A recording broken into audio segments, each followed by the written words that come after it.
Mrs. Nash, arms crossed, looked down on Jess and Amanda with fire in her eyes. She was a woman who, to judge by her appearance, ate well and had no love of cosmetics, nor of hairdressers or fashion magazines. She was currently stretching out a green t-shirt to the point that the writing on it was too disordered to be legible. Her arms bore white patches of dried skin scratched to scarlet flaming islands that came down to her arms like the Alaskan archipelago. What were you thinking? Amanda had to use the facilities. I thought we had an understanding that the Disney parks were off limits. After everything that happened to you, Jessica, I'm surprised you'd go anywhere near that place. I love Disney World, especially Epcot, and it's been forever. We just wanted to go there. Did you plan on missing dinner and curfew as well? Did you realize that you might lose your passes? You know how much one of those costs? For Mrs. Nash, everything came down to dollars. There was a stomping upstairs that won her attention and distracted her. 7 other foster girls lived in the house along with Jess and Amanda, in a total of 3 bedrooms with 2 baths. Making a ruckus was strictly forbidden and against it even more strictly enforced. Mrs. Nash had been born strict. We had no intention of missing dinner. The meals here are so wonderful. There's no need for sarcasm, young lady. There was great need for sarcasm where the meals in this house were concerned, but Jess held her tongue. Yes, Miss Nash. Why wouldn't you wait for the weekend? We acted spontaneously. We realize now that was a mistake. You're both grounded for 2 weeks. Do you understand me? Directly from school to this front door. Do not pass go. Do not collect $200. Are we clear? Yes, Miss Nash. Your behavior reflects poorly on this house and my ability to care for you girls. I hope you'll understand that next time you think about doing something foolish as what you've done, and next time you think about going on a ride, you might think about using the girls' room first. You're a young woman, for heaven's sakes, not a 4-year-old. Yes, Miss Nash. Up to your rooms. You will do your homework and miss dinner. I'll keep plates for you in the fridge. You can warm them up after you show me your homework. Yes, Miss Nash. Again, nearly in unison, Mrs. Nash eyed the girls suspiciously, wondering if they weren't mocking her by saying her name in concert. But Mrs. Nash wasn't intelligent enough to understand fully what people were thinking or trying to do. It was everything she could do to understand what people were actually doing. She understood punishment. If something confused her, which was often, she punished the offender. It was a simple formula for her that had worked nicely for nearly 12 years of looking after wayward girls. Punish first, figure it out later. Well, what are you waiting for? The girls took off upstairs. Susie Gorman and Patricia Nibbs had been spying on them from the stairwell. The girls took off as Amanda and Jess approached. Upon their arrival at Nash House, Amanda and Jess had been hazed and harassed by the other girls. But then, one day, after Amanda had peed into the toilet with a plastic wrap over the bowl, all the furniture in one of the rooms had instantly rearranged itself, with no one in the room. From that moment forward, the tricks had stopped, and Amanda and Jess were kept at a respectful distance. Never included in anything to do with the other girls, but never tortured or threatened either. It was a workable, serviceable agreement. In their room now, open to the hallway, there were no doors on any of the bedrooms. Only half hinges left where the doors had been removed. The girls sat down on Amanda's lower bunk and pulled out their notebooks. There were no desks or bookshelves in the room. All available space was given to the 3 beds, a bunk bed and a twin-size roller bed, and a single 4-dresser drawer that the girls shared for their few clothes. Amanda started in on her math assignment, but she looked over at Jess and saw that instead of homework, Jess had her diary open in her lap, and the wrinkled mascara-stained receipt unfolded next to it. What's up? It's just... it was like a dream, you know? One of my dreams. outside the land? Yes, but I didn't get it all. Nowhere near all of it, and I thought... She sketched into the diary a clearer image of what she had begun on the receipt. It looked to Amanda like a piece of wall, but with horses drawn on it, and then the same letters as before, MKPFP IFP. It was almost like a torn piece of a photograph. Part of the picture was there, part missing. The horses looked as if they'd been stabbed from the top with what appeared to be lances. Do you remember it? Not all of it, no. But what I do remember is pretty clear, like the rest of them. And you think it's important? It has never happened to me like that. During the day, in the middle of everything, it's always at night when I'm dreaming. It's always when I wake up and I can't get it out of my head. But today in the park, it just hit me all of a sudden. Like you'd put a bag over my head or something. Like I'd walk into a movie theater. Yeah, more like that. Only I can't remember what exactly I saw. All I know is that it scared me, whatever it was. I didn't like it. I didn't want to see it. Most of the time, it doesn't feel like that. I don't really care one way or another. It's sort of there. Like the glow in your eyes after a camera flash, like that. So, you think it means something? It must. It seems like they all mean something. And this one's different. An hour later, they made it through their homework, microwaved their dinners, and hurried to get in line for the bathroom so they could take showers before bedtime. Another hour later, they were both in their beds, reading prior to lights out at 10 o'clock. Amanda leaned out of her upper bunk to speak to Jess. I wish we could have talked to him. Shh!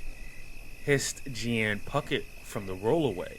Jeanne made a point of being obnoxious whenever possible. She was Mrs. Nash's favorite and as a result got all sorts of privileges the other girls did not. Amanda suspected she was also a spy for Mrs. Nash, so she didn't mention Finn by name. He figured it out. He's smart that way. But still, I'll see him tomorrow at school. You'll see. I'm sure he's worried about us, but he won't be mad. Mrs. Nash didn't allow the girls to take phone calls. Finn had no way to reach them, even if he wanted to. Be quiet. It's disrespectful. I'm trying to read. Amanda groaned and lay back in her bed. Not long after that, the lights were turned off and Mrs. Nash patrolled outside the rooms, prepared to punish anyone who spoke after curfew.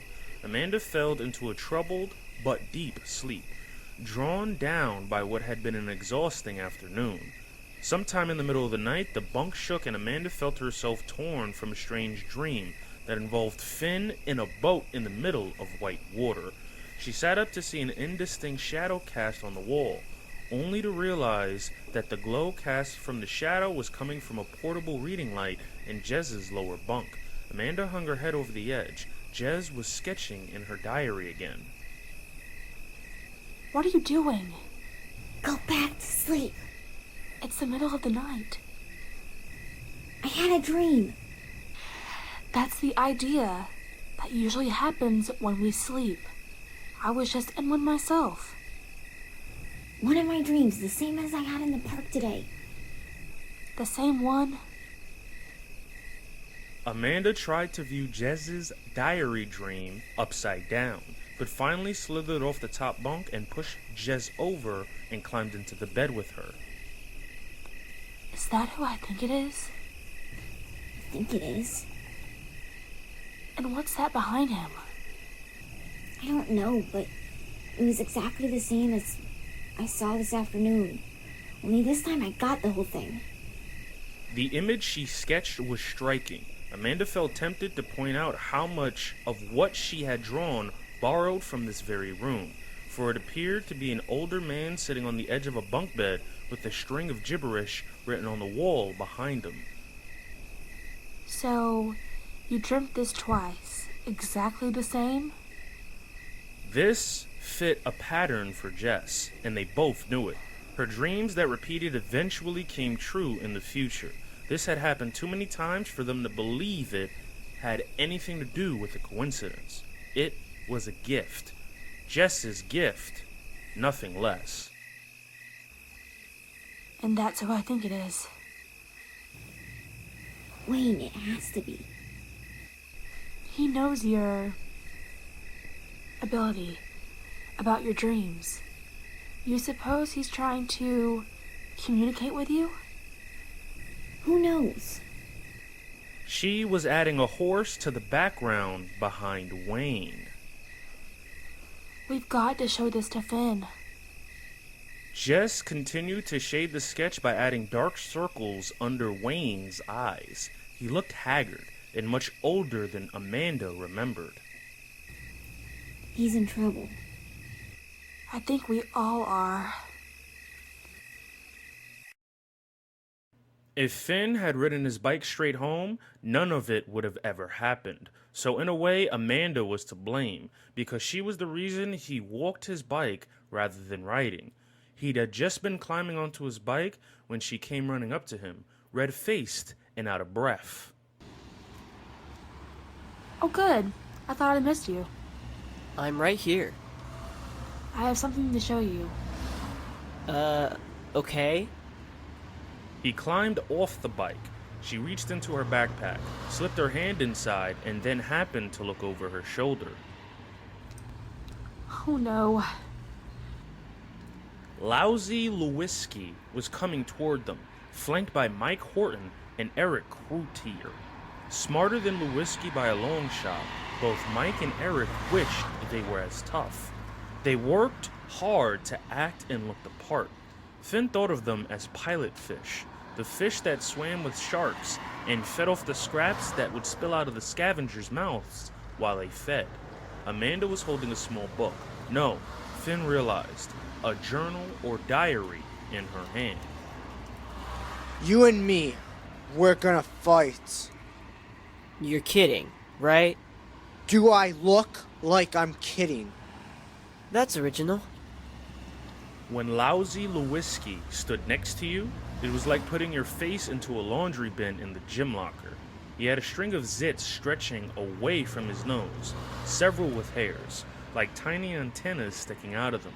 Finn worked hard not to show his fear. His only advantage at the moment was that the bicycle remained between him and Lewinsky, a small advantage at that. Hey, Greg. Can't I talk to a friend if I want to? Him and me, we got some business to settle. Spoken like a true diplomat. Amanda shot Finn a look, chastising him for provoking Lewinsky.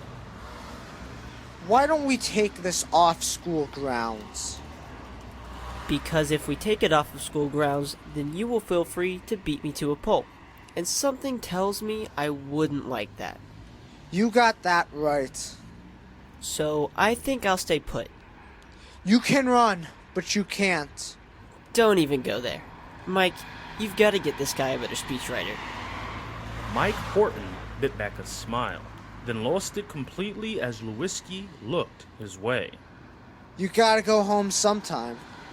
It was true, and it would be easy for Lewinsky to wait for him in any number of places along his route. He might be able to lock up the bike and call his mom to come pick him up, but he'd never live that down. He saw his dilemma for what it is, even if Amanda didn't. A confrontation with Lewinsky now seemed inevitable.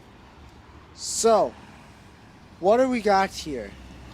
He snatched the diary from Amanda's hands and waved it over his head tauntingly. Finn lurched forward, but Lewinsky fended him off with a straight arm. It was like hitting a steel post. That's private property. He'd seen Jez's diary before and understood its significance as a portal into the future. If Amanda had brought him the diary, then it had to contain something significant. As if I care. You'd better care. He made promises to people, Wayne chief among them, as well as to himself, never to cross over outside the parks, never to reveal his abilities to people who wouldn't understand. Wayne believed that to do so would jeopardize the future of the DHI program inside the parks, and therefore the existence of the Kingdom Keepers. But at the same time, Finn's friendship with Amanda and Jess demanded that he act. Lewinsky had no right to steal Jess's diary, no right to enter its pages without her approval, a permission she would never give. Finn felt bound to do something more than just stand there watching this moron misbehave. Rather than anger, Finn sought the inner quiet that freed him. He divorced himself for the moment, no longer fully present. His vision blurred, his skin tingled. He felt the lightness in his being. Freedom. He began to cross over. It wouldn't last long. He had to take advantage of the moment, become part human, part DHI. He charged Lewinsky, ducking under the boy's surprised reaction, a hastily lifted arm. Finn snatched the diary from Lewinsky's grasp and threw it at Amanda, knowing that as he transitioned fully, his DHI might no longer be able to hold onto anything material. Go! Finn shouted, wondering if he was the only one to hear the electric buzz in his voice. The diary flew in slow motion, its page fluttering like a bird's wings. Amanda caught it and stuffed it into her purse. She turned and ran. Lewinsky pulled back his right arm, loading it with purpose. He planted his feet and delivered the swing from low to high, a punch designed to deliver the most impact, while at the same time snapping his opponent's head back. It was a roundhouse punch, meant to clock Finn unconscious. A second before, Finn felt his entire body tingle like a limb that's fallen asleep. He'd done this enough times to understand that he'd now fully crossed over, so he stood there, chin out, awaiting the full brunt of Lewinsky's fist. The blow failed to land. Lewinsky's knuckles went right through the space that should have been Finn's face. Lewinsky fell forward and off balance onto the ground. As Finn ducked back, the fear of the moment overcame his ability to cross over, and he transitioned. Mike Horton would swear he'd never seen someone move so fast, convinced that Finn must have somehow ducked the punch. Eric Cruton would claim that Lewinsky hit Finn squarely in the jaw, but that nothing happened. For this, Lewinsky later punched Cruton in the jaw, knocking him down and asking him if he still thought nothing had happened. Finn mounted the bike and was speeding away before Lewinsky had regained his balance. Get under the seat. Amanda turned to witness everything. He slowed. She swung a leg over the side and slid onto the seat, reaching out to Finn's waist as he stood, driving the pedals faster and faster. The bike wobbled and then sped away, Lewinsky cursing and shouting the things he would do to Finn that, technically speaking, were impossible. You're insane. Her legs dangling on either side, her hands gripping him all the harder. But the way she said it, he could tell she didn't mean it. She meant it as a good thing, a good insane. Finn pedaled all the harder. Finn studied the page in Jess's diary, while the buzz of conversation swirled around him and Amanda. The frozen marble enjoyed a rush of middle school students each afternoon, loading up on chocolate, doing homework, teasing, conversing, and generally annoying one another. Their table was near the back, but Finn kept one eye on the front door in case Lewinsky happened inside. Finn had put a shout-out, a text to the other Kingdom Keepers to join them if possible. They attended schools spread out through Orlando, so Finn doubted that Philby would make it. He had the farthest to travel, though he thought Charlene and Maybeck might show up. To his surprise, Philby was the first to arrive. He wore a bald cap pulled down tightly to hide his face, as did Finn. The celebrity thing had gone from exciting to annoying. Neither of the boys wanted to endure half an hour of signing autographs or answering stupid questions. Hey! Hey yourself. Philby pulled over a chair. Finn picked up a spark between the two and wondered if he was imagining things. You made it here quickly. Caught the right bus. What's up? Finn slid Jess's diary over to Philby. At the same moment, Jess entered the shop. Philby was going to ask Amanda how did Jess could possibly know where they were, but he wasn't entirely sure he wanted the answer. The sisters had an eerie connection. and seemed to possess powers that had yet to be fully explained. But as it turned out, he was being overly dramatic. We can't stay long. Thanks to Mrs. Nash, she and Amanda attended different schools. They met here each afternoon before heading home. She sat down and pulled up her backpack into her lap. Miss Nash grounded us, in case you didn't hear. We've got to stay at least a few minutes. Ben wants to talk to everyone. About? Jess looked over at Finn. She had an intensity about her that the other girls didn't have, a way of looking through you as if reading your thoughts. He was partly afraid of her, partly intrigued, always curious. Her looks changed with her moods. Today she was bright and cheerful, but that wasn't always the case. Her skin shimmered, catching the light in an unusual way and making it appear translucent. This.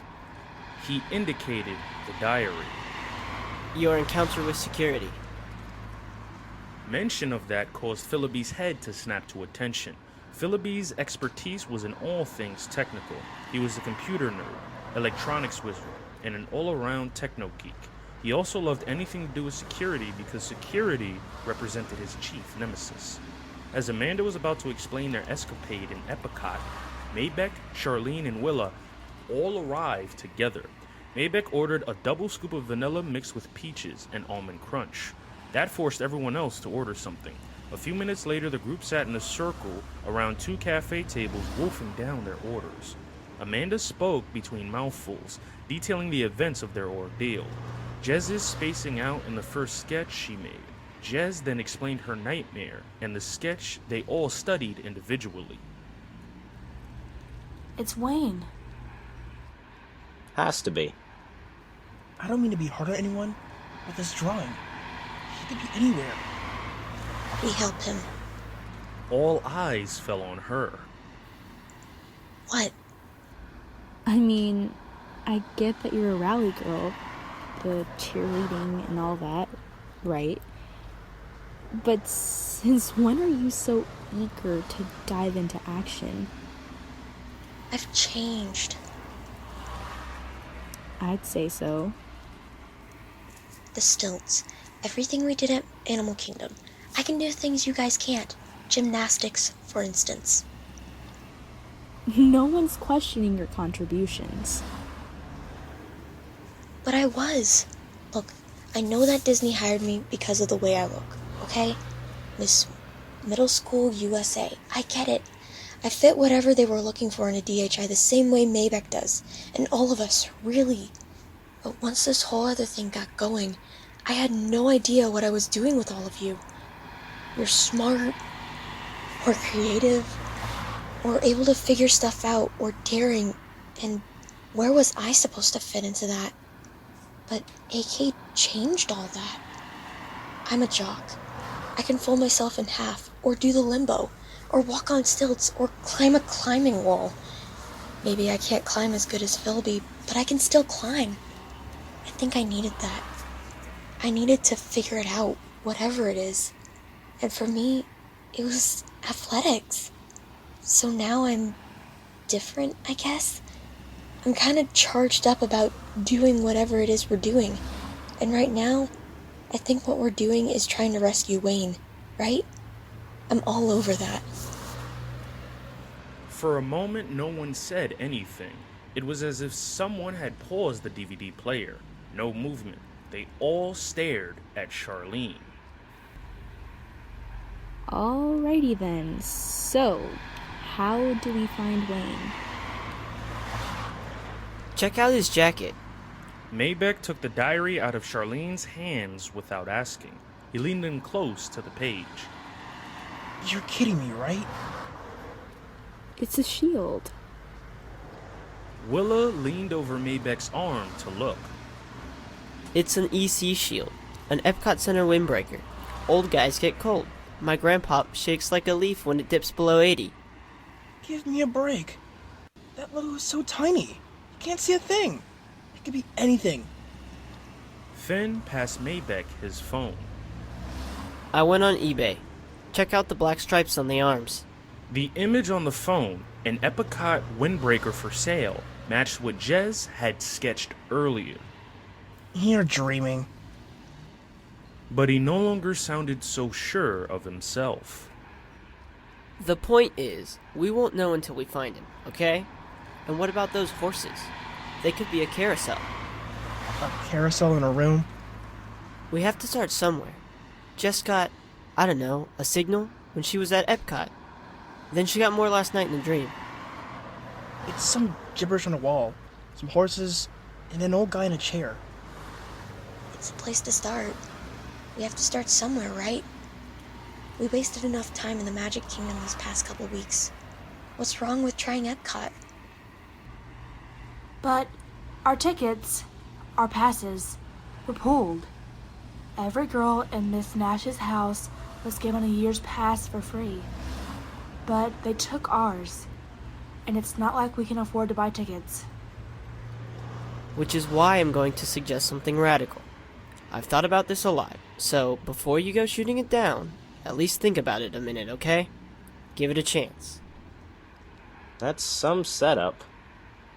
I'm not saying it's going to be easy, and I know that we can make all sorts of arguments against it, but I also know that when you look at it from every side, as I have, it makes total sense. It may seem random, but it's not, I promise. He had everyone's undivided attention, especially as he lowered his voice so that it wouldn't carry. The point is, Jess will tell you that she hasn't completed the sketch. Amanda said that she saw her go into some kind of a trance when they were in Epcot. I think that's because she can feel Wayne there. She dreamed about him later, but the inspiration for that dream came from what had happened at Epcot. Now, they've both been told they can't go back to any of the parks. Security will be watching them. They're on the list. They certainly can't get in with us at night, because we aren't exactly ourselves then, are we? As it is, we're going to need to get our DHIs from MK over to Epcot. And even if we figured out a way to get Jess and Amanda inside the center with us, since they're still human, they could be caught. If we're chased, we can zap the remote, cross back over, and be in our beds at home, like we did the other night. They can't do that. Are you thinking what I think you're thinking? Do you see any other choice? Will someone clue me in? Yeah, me too. Maybeck sat up and stared across the table at Finn intently. If anyone was going to make a fuss, it was going to be Maybeck. He nodded slowly. Okay, I get it. I see where you're coming from. Well, I don't. All eyes found Finn as a moment of expectation overcame them all. The buzz of conversation in the room swirled around them. Spoons clinked against the dishes. As the door came open, sounds of traffic out on the street could be heard. Finn leaned forward, as did everyone else. For a moment, they were in a tight huddle. I think it's time we turn Amanda and Jess into DHIs.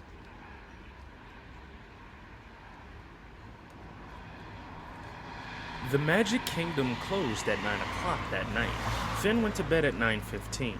So did Philby, Maybeck, Willa, and Charlene. Had their parents and guardians communicated, perhaps the plan of their children's might have been revealed. Perhaps someone would have stopped them. Instead, Finn said a goodnight to his parents, who are currently caught up in an episode of Survivor, closed his bedroom door, and, fully clothed, climbed between the sheets. He'd long since learned that he couldn't will himself asleep. If he tried to make it happen, he only prolonged his wakefulness. Philby had given him a book on self-hypnosis that included a series of relaxation techniques. Charlene had given every kingdom keeper a new history of the Roman Empire, a book so dense, so turgid, that no human being could read it for more than 10 minutes without dozing off. Maybeck had recommended some songs to be downloaded to their iPods. He found them soothing and a gateway to sleep. Finn used a combination of all three. He listened to music while reading about the Romans and flexing his ankles and doing deep breathing exercise. He fell into a deep sleep 10 minutes later. The air smelled bitter, the result of the fireworks at the park's closing. Finn found himself sitting on a low concrete retaining wall next to a life-size bronze statue of Mickey Mouse, holding his hands with Walt Disney. Beyond Walt and Mickey, Cinderella's castle was washed in a rich blue light, its spires stabbing the night sky. No matter how many times he visited, the magic here remained. For all the cynicism of his jealous friends at school who tease him about his now permanent connection to this place, he loved the Magic Kingdom and understood it would always be a part of him. Fancy meeting you here. Maybeck was sitting on the concrete walkway, his back against the metal fence, his eyes hid behind a pair of sunglasses. His dark clothing would help him blend in with the night, and included a pair of black Converse's basketball shoes. He looked cool, and that annoyed Finn. Maybeck couldn't help himself. He was the kind of guy who didn't even try for cool, but always had it. Maybe it was the artist in him. Maybe it was that he didn't have parents, and he had to... Maybe it was that he didn't have parents, and he had to forge an identity for himself out of what his aunt offered. Maybe some kids understood stuff others didn't, and Maybeck was one of those who did. He had this thing about him. Part attitude, part confidence, part selfish knuckleheadedness. Whatever it was, Finn would have given up a lot to understand it, to grasp it. There were times he disliked it and was revolted by it. There are other times, like now, when he coveted it. Have you seen the others? That would be no. He opened his hand and showed Finn that he retrieved the fob from the bushes where Finn had tossed it. Maybeck passed it to Finn, who pocketed it. The Kingdom Keepers each had to hit a patch of deep sleep in order to cross over. They seldom all arrived at once, but instead appeared over 10 to 20 minutes. Finn now carried the device that could alone return them to their beds. At some point, he would hide it so that any one of them could use it, in case he were captured. He couldn't allow the remote to be captured along with him. Are you okay with this? Maybeck had been an outspoken opponent of the idea in the ice cream parlor. It's not that I don't see your point. I do. I think, all things being equal, it would be good to have the sisters with us. Maybe we can't find Wayne or without Jess, like you said. Maybe that's true, but... And it's a big but. I think it's too big of a hassle to make it happen, right? First, you gotta record them somehow, then Philby has to upload the data. That's a lot in my opinion. Jess only got part of the picture. We don't know that. I mean, I know what you're saying, it's like half drawn, but we don't exactly know what's the real and what's not real. We never have, right? I'm supposed to believe this is real? You're kidding me. A couple holograms talking to each other, who knows? Maybe you know what you're doing, but maybe you don't. In which case, this is a big waste of time. He sounded so matter-of-fact, so convinced. Finn found it depressing.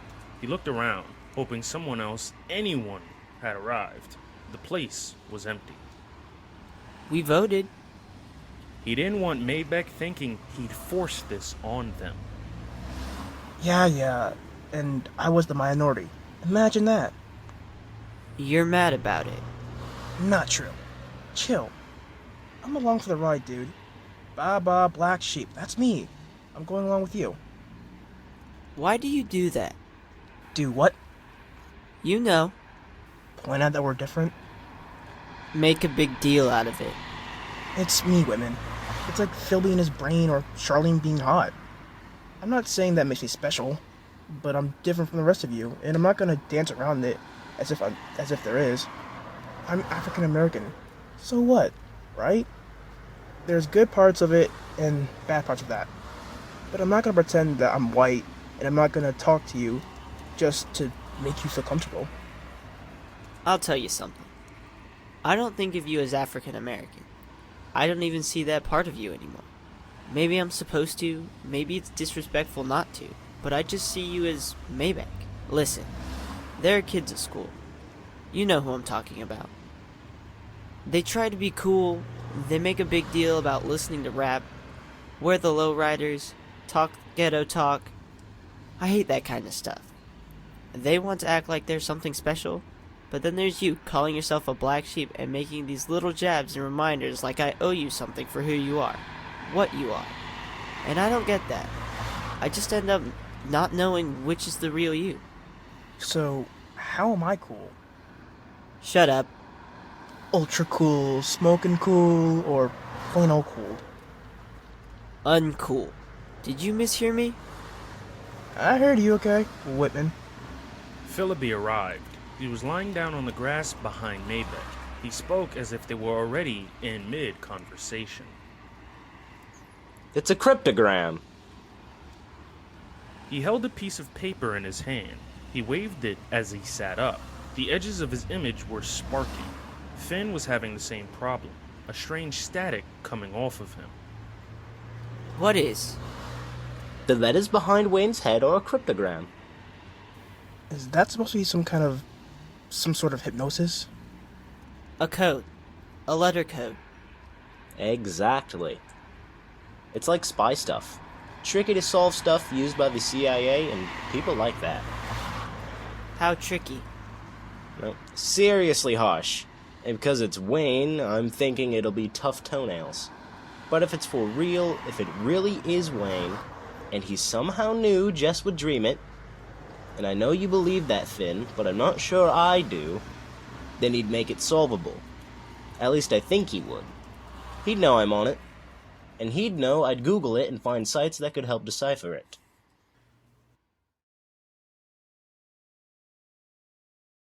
Since Philby had been working with Wayne when Wayne was captured, he blamed himself for it. He dragged around for the first couple of weeks after the event, only snapping out of it when Finn suggested they start trying to find him by crossing over into the Magic Kingdom. Philby had supported Finn's call for the sisters to become DHIs because it promised to keep him busy. He acted impatient, picking the grass behind Maybeck, sitting with the low metal fence between them. He was the first to spot Charlene and Willa. All here. How are we gonna do this? The others gathered around, all 5 kids standing in front of the statue. You mean leave the park? We've never done it before. Not as DHIs. We don't even know if it'll work. There are DHI projectors in Hollywood studios now. They project us as their guides. It makes sense that we would be able to see ourselves, see each other once we're there. When we're away from the projectors, I don't know. It's like when we're inside the teepee, I think. We're there, but we're in shadow, so we can't be seen. We're invisible. How cool is that? Totally, but being invisible is not going all clear the way Finn can. We're still physically there, here, whatever. That's why we can pick up sand and throw it. And if we could touch stuff, then stuff can touch us. As in the Overtakers? That's my point. We're still at risk. And we'll be in Epcot, whether in projection shadow or not. Who knows if the remote button is going to work anywhere but here. This is where Wayne brought us. This is where we were when he sent us back. Maybe the fob will work inside Hollywood Studios or Animal Kingdom or Epcot, but who knows until we try. We'll bring it with us and try to return from the studios. And if we get separated, if we can't all get back here to cross back over together, Then whoever was stuck here would be stranded. The syndrome. I'm a little scared. I'm not so sure I like this. The DHIs glowed slightly. More static sparked off of Philby. It went away as he set the paper down. Finn set down the history book and his static stopped as well. Finn tucked Philby's sheet into the book and showed the others he was leaving the remote there as well. He hid them beneath a bush within reach of the path. He double-checked that everyone knew the location. Let's face it, there's a lot more that we don't understand than what we do. This stuff, we're not going to figure out any of this stuff until we try. He looked around at the others. The buses and the monorail run until midnight. We can get from here to the transportation center, and from there to Hollywood Studios. I would suggest we don't touch anyone. We don't bump into anyone. We don't speak. Chances are we won't even be able to tell who's where or what's going on once we're outside the range of the projectors. So if we split up by accident, we meet by the Kodak shop just inside the Hollywood gates. No one leaves until we're all there together. Agreed. Amanda sat up in her bunk, Mrs. Nash's voice ringing in her ears. Did you just hear that? Yeah. Jess swung her legs off her lower bunk. Her voice signaled her mutual surprise. Mrs. Nash never called for them. She scolded them. She bossed them around. But she never barked their names up the stairs. Shouting at Nash's house was strictly forbidden and universally punished. Jiz slid off her bunk. Both girls hit the floor at the same time. Janine, who had been given DS privileges, looked up from the device. What's up? Who knows? She didn't know how to respond to Mrs. Nash calling them this way. The girls looked at each other. Jess shrugged. They both finger-combed their hair. Mrs. Nash was a stickler about appearances and hurried out of the room. Girls? Mrs. Nash was calling from the bottom of the stairs. She sounded so sweet. Maybe she's had a stroke. Standing to the side of the stairs and sneaking a peek down, the girls saw a tall woman standing inside the front door. She was a woman of 30, properly attired, hair perfectly coiffed. She was well too dressed, too pretty to be from social services. Oh no. She grabbed for the banister to steady herself. Amanda? What is it? It's her. I mean, she was way far away, so I suppose I can't be sure, but I'm sure. It's the one who was watching the school. The woman Finn said was following around the Kingdom Keepers. She's been at Maybeck's before. You're sure? Pretty sure. And what's Miss Nash doing accepting a visitor this late? Curfew's in 20 minutes. Girls! I can't just hide up here. Some of the sweetness was gone. Jess took Amanda's hand and the two descended the stairs together. You have a visitor. This is Miss Alcott from the Timoran School in Charlottesville, Virginia. She introduced both girls by first name only and led the three into the small public room. She was just about to sit down when Mrs. Alcott spoke for the first time. If I could visit the girls in private? Mrs. Nash looked as if she'd been slapped in the face. Of course. The four of us can have a discussion just as soon as I've met the girls and had a chance to visit. That's fine. She pulled the pocket door separating the parlor from the hallway shut on her way out. The woman calling herself Mrs. Alcott looked at both girls carefully. You look terrified, child. Is it me scaring you? I promise you there's nothing to fear. I'm not from Timoran, though I am on their board of trustees, and I did go there years ago. I find the telling of small lies is most convenient, though I do not advocate that practice, as it's an extremely delicate matter. An art form of sorts. Bending the truth is like pulling a spring back. More often than not, it snaps back at you and hits you. Stings like a dickin' when it does. Why have you been following my friend? Amanda was careful not to give Finn's name, but also wanting this woman to know that she and Amanda was aware of her recent actions. For the same reason I've come here, because I need your help, and you need mine. I don't understand. Jez looked on, saying nothing. Amanda expected her to join, and was disappointed when Jez did not. Wayne. What about him? Your friends are his only hope. Amanda said nothing.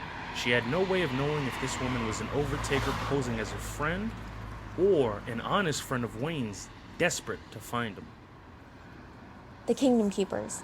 Finn Whitman, Terry May. We call him Donnie, by the way, not Terry. But we know who our friends are. You have something of Wayne's. Her sudden participation surprised Amanda. Miss Alcott took a deep breath and sat back in her chair. How could you possibly know that? What is it? It's something I need to get to Finn to or one of the others. I've tried several times to make contact, but it hasn't worked out.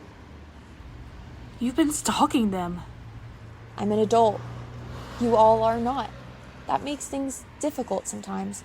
Furthermore, I had to make sure the overtakers were not following either of us, me or them. And I could never be absolutely sure. Are these overtakers outside the parks? Wayne has always believed so, but he tends toward the paranoid when it comes to his enemies. I have no proof either way, but he warned me, and I've always taken his warning seriously.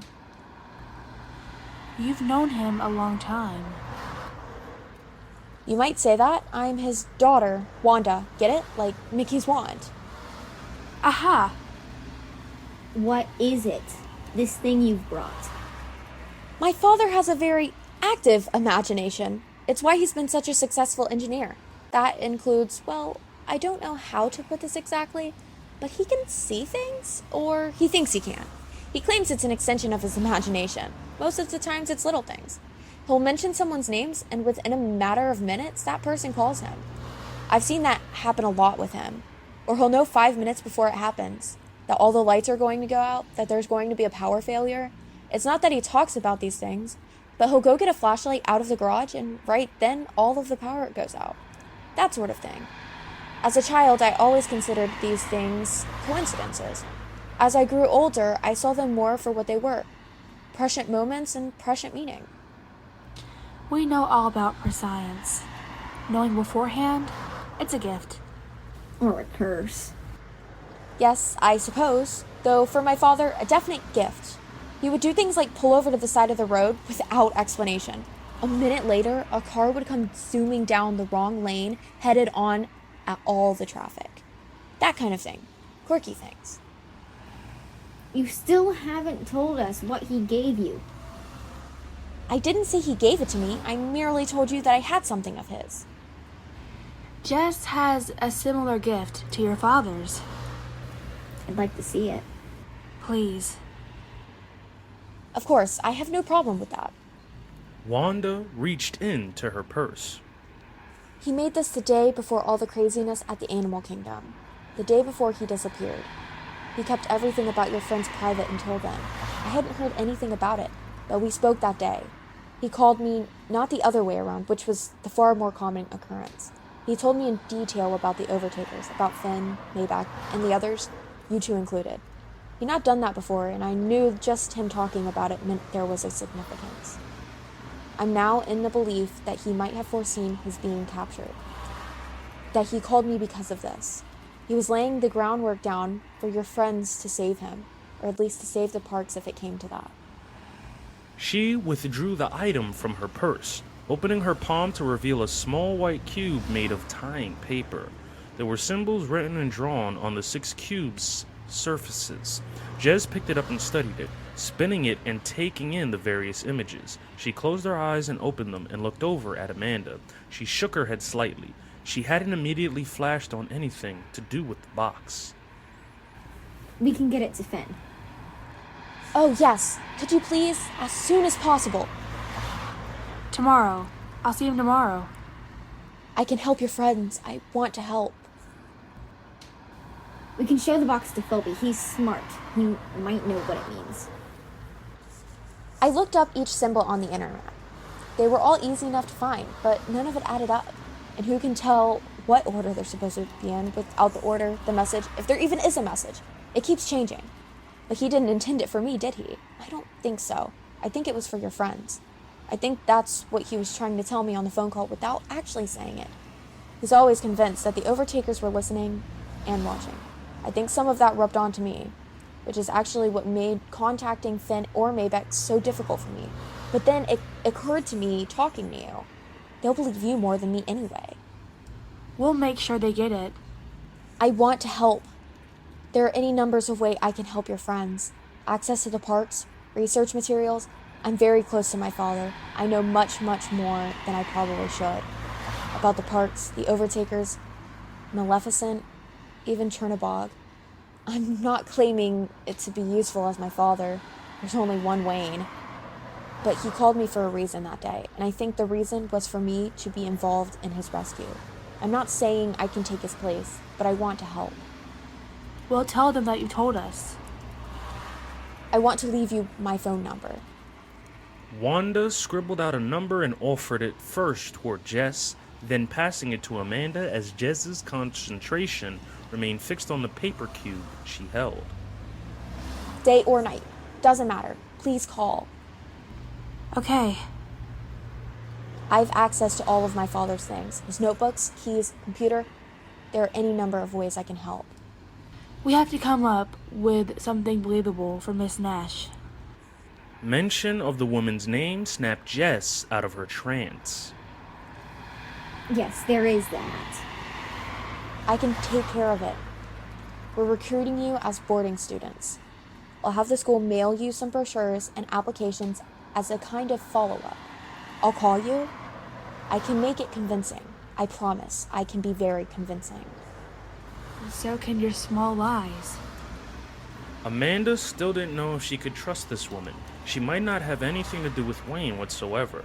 If not, then what had been her purpose in coming to the Nash house? And what damage had they done by talking to her? My father has basically spent his whole life making the park's magical place, including creating the DHIs, I might add. The Overtakers will do whatever is necessary to corrupt the parks, to drive guests away, to ruin the experience for everyone. Whether or not they have the ambitions beyond the parks, who knows? But I'm not going to allow everything my father has worked for to be taken away. At least, not without a fight. Maybe you don't have trust in me. I can't speak to that. But I can tell you that it isn't easy for me to put my faith in a bunch of kids. That may seem harsh, but that's just being honest. That's not a little lie or a big lie, but the truth. But I don't know where else to turn. And my father believes in your friends. He believes very deeply in them. He thinks that they can accomplish what he has not been able to. I can never doubt my father, and I'm not going to start now. That's about it. That's all I can tell you. Her voice choked, and she looked down, breaking eye contact with Amanda. What's it like, Excuse me? having a father? Neither of us. It's amazing. It's the best there is. Amanda swallowed deeply. She had a decision to make that wasn't easy.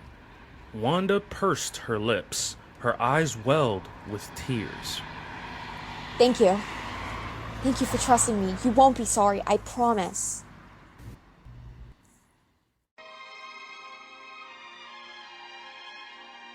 The trip from the Magic Kingdom to Hollywood Studios was a strange mixture of an eerie sense of nothingness combined with heart-stopping awareness of imminent danger. Things Finn had taken for granted, like having a bus driver hold the door open, were not available to the invisible. Only he, Charlene, and Philby made it on board the first bus.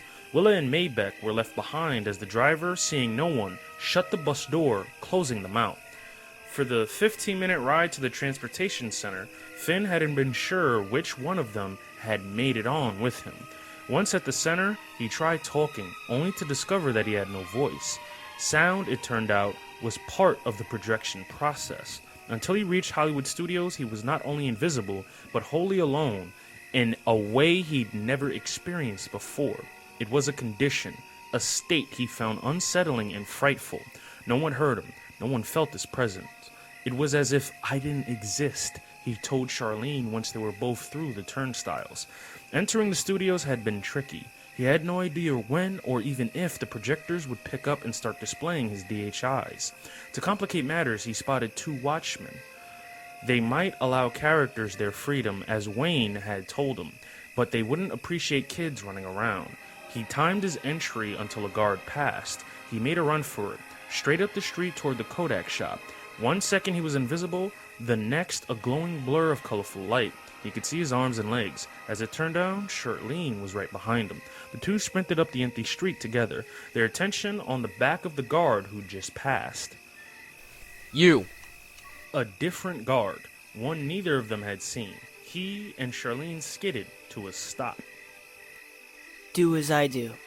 Suddenly, Philby appeared from the turnstiles. Thankfully, the guard's attention had been on Finn and Charlene at the time, meaning he missed the boy appearing out of thin air. Hello there, park visitor. My name is Finn. Can I help show you Disney's Hollywood Studios? Finn said it in an extraordinarily happily voice. He struck a pose, one hand out, the other on his hip.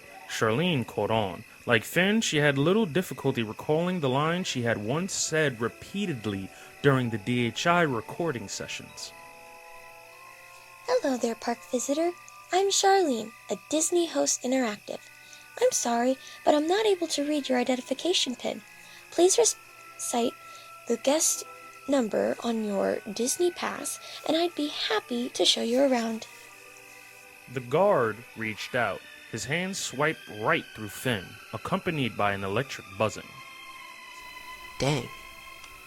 Finn walked mechanically toward the camera shop. He studied his real DHI enough to know, while the 3D projections were phenomenally lifelike, movement was not perfect.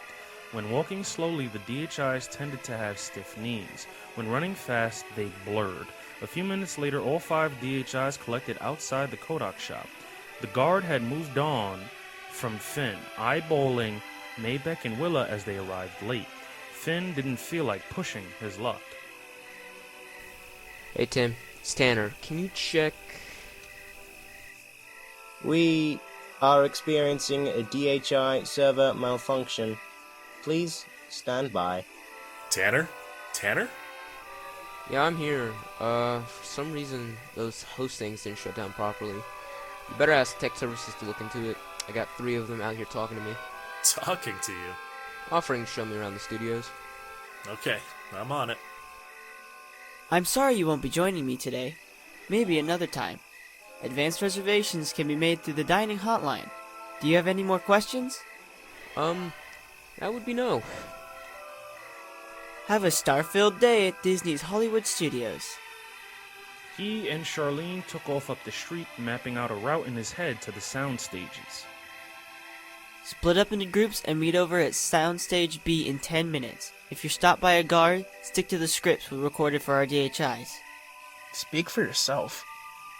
Later. We can catch up later. Soundstage B came into view. It was a large sand-colored building, like a giant box. You were amazing back there. It's amazing that he didn't question the way we were dressed. That we're out of costume. He must not know the DHIs very well. He's probably a night duty guy. Do you think they're watching us now? Could be. Philby would know about the security cameras, but we've got to assume they're watching us. Then what'll we do? It may make some kind of weird sense to them to see us all meet up outside the same soundstage where we were created. That may give us an excuse to get inside. Isn't that a little risky? You saw what happened with his hand. It went right through me. Yeah, so that's you. Most of the time, our DHIs are kind of half and half. You know that. They can catch me. The rest of us. Besides, what if they shut down the projectors like that guy said? The servers are always running. Philby said so, and so did Wayne. They'll close our programs and assume we're shut down. If they see us after that, they'll file a maintenance ticket and forget about it. If you say so. Look, this is our only chance to scout the soundstage to see if we can find a way inside, and if Philby can figure out a way to shoot what we need to turn Amanda and Jess into DHIs. It was a hassle getting over here. You want to leave? We can leave. But I'm not up for leaving, but I also don't like the idea of them checking us out, knowing where we are. The Overtakers are guys in security. We all know that. Getting lucky once doesn't mean it's going to happen every time. the cameras aren't everywhere. Charlene glanced over her shoulder. Finn looked back. Whatever it was tall, clearly an adult, and moved like a woman. She seemed in a hurry to reach them. The attractions, mostly. Philby will know exactly where. I get what you're saying. It's better if we don't advertise. But at the moment, they're thinking we're part of a computer glitch. We can use that to our advantage. Behind us. His temptation was to run first, answer questions later, but they'd had successfully fooled the guard. To run was to look guilty of something. What do we do? The woman was closing the gap between them. I think we just do like before. We play our DHIs. You sure? He stole another look back. The woman was still gaining on them. You know the woman I told you about? The one at the school? The one Maybeck saw? Yes. I'm pretty sure it's her. So, what do we do? Walk faster. Charlene hesitated at first, but then took off at a run. Finn waited. The mysterious woman caught up. They were standing face to face about 5 yards apart. Should we run? Where to? We can't lead her to the sound station, that's for sure. Then what? Earth to Finn. We're supposed to be running away, not waiting for her to catch up. I know, but we're DHIs, not kids at school. What's the worst she can do to us? Scold us? Shout at us? How about bust us? What if she's like park security or something? What if it's her job to verify violations or pull passes? And what if she was at the school to keep an eye on us? On you? I can't get caught. My parents will kill me for being here. Disney would never allow her to stalk me at school. She can't be park security. It's gotta be something else. Like an overtaker? You take off. Go around the other end of the soundstage, find the others and hide. I'll stall her. This is no time to get all heroic here, pal. Why don't we just both take off? Because I'm done with her following me. Go on! He could tell she was marveling at the realism of the DHI. Everyone did the same thing the first time they saw him or the others. He could feel her wanting to reach out and try to touch him. You're Finn! She reached out and offered him a phone. He stepped forward and waved his arm right through her. She gasped. What do you want? Amanda told me I would probably find you here. That's a lie. It's not. Do you want to call her? He wondered if somehow this was Maleficent in disguise, if he walked into a trap, if she figured out how to transform herself into things other than animals. He thought he should have listened to Charlene. He should have taken off with her. He wondered if it's too late. I've heard the technology described so many times, but in person it's really quite amazing. What do you want? It's not about what I want, Finn. It's about what Wayne wants. Finn swallowed dryly. He remembered Wayne saying that about him, not that he believed it. What do you know about Wayne? That he's missing. That you and your friends are the only key to finding him. I'm his daughter. I'm Wanda. Wanda Alcott. You think? You don't have to sound so skeptical. Don't I look at all familiar? Even vaguely familiar? Wayne's daughter? No, it's not. I meant, don't I look even a little like my father? People say we do. I saw you outside the school, if that's what you mean. He said you were a natural leader, the smartest one of the group. No, not to me. Not the smartest, not by a long shot. That would be one of my friends. Philby, he's kind of your wire guy, isn't he? He felt a chill. How did she know so much? Charlene was gone, out of sight. He bought her the time she needed to get away. Don't do it. I can help you. I don't think so. You're concerned? I'm her? Maleficent? No, hardly. I'm as afraid of her as you are. She answered his stunned expression. Oh, yes. I know all about her. All about you. My father told me everything. How am I supposed to believe you're Wayne's daughter? She smiled a small smile. You're going to have to decide if you want to trust me or not. Not. I thought the resemblance might help. Nope. Don't see it. The very first time you ended up on the bench next to Goofy, my dad was there. He drove you around on the golf cart. Finn felt as if somehow all the oxygen had been sucked from the air. He thought he might faint. I can help you, Finn. You can help me. Find him, please. She reached into her purse.